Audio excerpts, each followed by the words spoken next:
কখনো রোদের আমরা আলোয় গোপুপ লেক ঝকমকো, থেকে কখনো ফেরার পথে মেঘে ঢাকা নাকাং ভ্যালি হয়ে আমরা পাহাড়। যখন মেঘে ঢাকা ফিরছিলাম, তো তারা নয়, এখানে এটা হলো আমরা না মেঘে ঢাকা দাঁড়িয়ে পাহাড়। জাস্ট পারলাম না। আমরা কেন? এইটা তার দিয়েই কারণ যখন হচ্ছে যে গিয়েছিলাম যাওয়ার আমরা সময়, তখন যাওয়ার কত সময় এক দৃশ্য চারিদিকে দেখে আলোয় গিয়েছিলাম, ঝলমল আসার করছিল। সময় এটা হলো টোটালি আলাদা। থানভি ভিউ এটা পয়েন্ট, কোথায় কেউ কি গেস যেখান করতে থেকে পারবে আমরা যদি সিল্ক রোড আগের ভিডিও দেখেছিলাম। দেখে থাকো? ইভেন তাহলে তোমরা যদি সিকিম ভালো আসো, তাহলে হয়তো পারবে তোমাদেরকে না, কারণ থানভি এটা ভিউ হলো পয়েন্ট থেকে থাম্বি কিন্তু ভিউ সিল্ক রোড পয়েন্ট, দেখতে যেখান হবে, আর থেকে এখান আমরা থেকে আমরা সিল্ক রোড কাঞ্চনজঙ্ঘাও দেখেছিলাম। দেখেছিলাম। বাট ফেরার তখনের সময় মানে যা টোটালি ওয়েদার অপোজিট ছিল আর একটা সিনারি এখন দেখলাম। পুরো টোটালি আলাদা। চারিদিক তখন ছিল মেঘে একদম কুয়াশায় ঢাকা চারিদিকে পড়ে গিয়েছে, ঝকঝকে কিচ্ছু দেখা কালো, যাচ্ছে আর না। যারা এখন এখন যেসব প্রত্যেকটা টুরিস্টরা পাহাড় যাচ্ছেন, কুয়াশাতে তারা ঢাকা হয়ে গিয়েছে। কিছুই দেখতে আমি পাননি। বলেছিলাম না মানে তারা যে কিছুজন ওয়েট পাহাড়ে করছিলেন, কখন যে বলে কুয়াশাটা যাচ্ছিলেন এসে যে আমরা মেঘগুলোকে কিছুই ঢেকে দেখতে দেবে। পেলাম না, না সিল্ক রুট না কাঞ্চনজঙ্ঘা। তো যাই হোক, আমরা ফিরলাম গ্যাংটকের হোটেলে।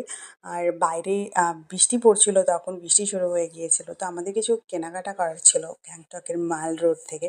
তো বাচ্চাদেরকে আমরা শফিকের কাছে রেখে আমি, মিঠি আর সুব্রতদা মিলে গিয়েছিলাম। কিছু শপিং করলাম, কেনাকাটা করলাম, তারপরে ফিরলাম। কিন্তু আসার সময় আমরা কোনো কিছু পাইনি, হেঁটে ফিরতে হয়েছিল, অবস্থা পুরো খারাপ হয়ে গিয়েছিল।